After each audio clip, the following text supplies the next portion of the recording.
doutora Monira Saman Calas, com muita alegria, mais uma vez, no nosso portal Saúde Livros e aqui na Janela da Paulista, né? A doutora Monira trabalha com idosos, então vamos falar um pouco sobre o que tem de importante para a gente alertar as famílias que têm pessoas idosas com relação à saúde da boca dos idosos. Em primeiro lugar, novamente é um prazer estar aqui com você, Isabel. Você sabe, eu sou tua fã número 1. Oba, obrigada! E o seu canal ele é importantíssimo, divulgar a saúde é importantíssimo, né? Muito bem. Eu vou responder a sua pergunta com perguntas e respostas, para eu ser bem prática, bem objetiva.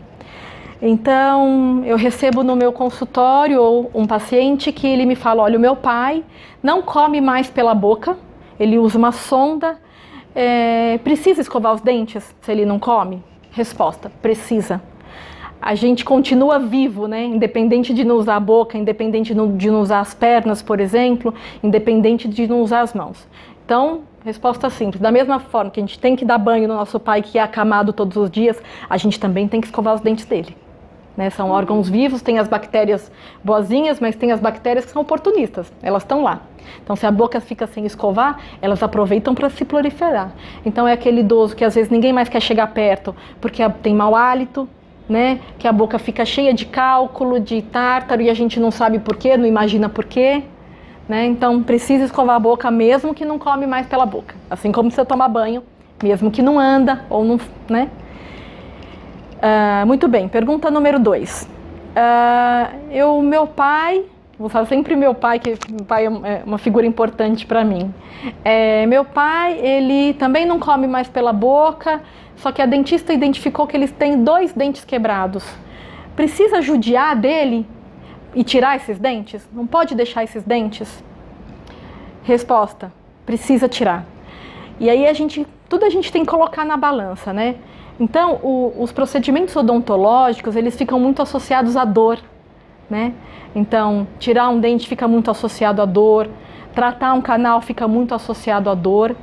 Então, e aí quem pode controlar essa dor, né? É bom dividir essa preocupação com o dentista, porque a gente tem meios de controlar a dor, né? Tomando cuidado na hora de dar anestesia, tomando cuidado na hora de fazer o procedimento odontológico, tomando mais cuidado ainda no pós de controlar a dor. Às vezes, para um paciente, uma dose de pirona é suficiente. Para outro que tem o limiar de dor diferente, você precisa de uma dose maior. Então, o dentista acompanhar é possível sim a gente controlar a dor pós procedimentos odontológicos. Então, esse é um ponto. E aí, assim, mas contadinho, vai judiar tirar o dente. Então, isso que a gente tem que pensar. Você vai deixar um dente que pode dar uma infecção, você vai deixar um dente que está quebrado e ele pode, sem querer, se mastigar e cortar a boca, machucar os lábios? Não.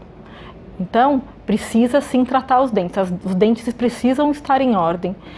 O que eu quero dizer com isso não é fazer tratamentos estéticos, tratamentos lentes de contato, clareamento dental, não é a isso que eu me refiro. Não que isso não seja importante, sim. A necessidade estética a gente tem. Mas, por exemplo, se o meu pai, ele já é acamado, ele é um idoso, e, por exemplo, está em cuidados de fim de vida, que muitas vezes são muitos pacientes que eu atendo, o mais importante, o foco do tratamento nesses pacientes é não deixar com dor, controle de dor e controle de infecção. Né? E, assim como no resto do corpo, daí toda a boca tem um corpo, muitas lesões bucais, a princípio, elas são indolores. Elas são indolores, elas são indetectáveis, assim, no dia a dia, quando a gente escova. Então, daí a importância da presença do dentista para fazer um exame bucal adequado e diagnosticar essas inflamações ou essas infecções. Pergunta número 3. Vou mudar, tá? A minha tia é acamada, né? Ela não fala, não se comunica, ela tem Alzheimer, ela não lembra de nada.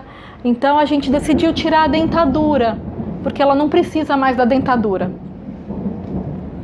Verdadeiro ou falso? Eu tendo mais para o falso do que verdadeiro. Por quê? A gente imagina, né, intuitivo, que a principal importância dos dentes é a mastigação, mas não é. É também a fonação. Então tem muitas palavras que a gente precisa dos dentes para falar, né? Então quando eu falo você, eu preciso dos meus dentes. Quando eu falo também, eu preciso dos meus lábios, dos meus dentes. E tem outra função importante, que é a função social, né? Então eu atendo muitos pacientes que têm esses problemas cognitivos, mas eles ainda têm uma memória. A gente fica com uma memória de estética. Então, muitos pacientes, o simples fato de ver a prótese insere o paciente de novo no seu contexto de vida, né? Então, você põe a dentadura, ele sorri novamente, ele se olha no espelho, ele se reconhece novamente. Para a família também fica agradável, fica bom vê-lo novamente com os dentes. Então, tudo tem que ser muito bem ponderado, muito bem conversado, ao invés da gente deixar esse protocolo, tira a dentadura. No hospital, isso é muito comum, porque acontece perda, né? Perda, existe medo do idoso engasgar ou aspirar essa dentadura. Daí a importância da avaliação da fono, da físio, do dentista, né? Muitas dentaduras não vão cair, né? Muitas dentaduras não vão se soltar e elas podem sim ficar na boca, né? Ele não vai mastigar mais, mas ele pode falar, ele ainda pode sorrir, ele ainda também precisa da sua dignidade preservada. É claro, né? Isso é muito importante. Isso é muito importante. A última pergunta. Meu familiar tem Alzheimer e de repente está muito agressivo, né? Não deixa ninguém encostar na boca, não deixa ninguém dar banho, não deixa ninguém escovar os dentes. Precisa de um dentista para avaliar? Pode ser uma causa bucal? Pode. Dor nesses pacientes, né? Muitas vezes ela vem expressa na maneira de agressividade. Então, a dor. No paciente com perda cognitiva, ele tem um incômodo, ele não consegue se expressar. Aí ele se torna agressivo. Ele se torna agressivo, né? Então, na boca, né, Isso é importante. Importante. Tem paciente com dente quebrado, tem paciente com dor de dente, né? Outra coisa que dói muito, a gente imagina que não dói, é a gengiva. Então, se não escova o dente, fica aquele restinho de comida na gengiva, aquela gengiva inflama. Inflamação gengival pode vir através de dor. Você escova, tem sangramento, aquilo é uma inflamação, né? Então pode vir também no sinal de dor. Então, se puder deixar um recado, né, para finalizar a nossa conversa de hoje sobre pacientes idosos, eu acabei me focando nos pacientes que são totalmente dependentes, né? Porque quando o paciente fala, né, quando ele se expressa, é muito bom para o profissional e para quem cuida, né? Então, eu tenho dor, a dentadura está solta, fica muito mais fácil da gente cuidar. Mas eu queria focar nesse paciente que não se expressa, que ele depende de quem gosta dele, para os seus cuidados diários, e principalmente dos cuidados bucais. Então, se puder ficar um recado para esse paciente, é que cuidem sim da saúde bucal, principalmente independente da dieta não ser mais oral. Muito obrigada, doutora Monira. Beleza de doutora, né? Então, um beijo para você e até a próxima.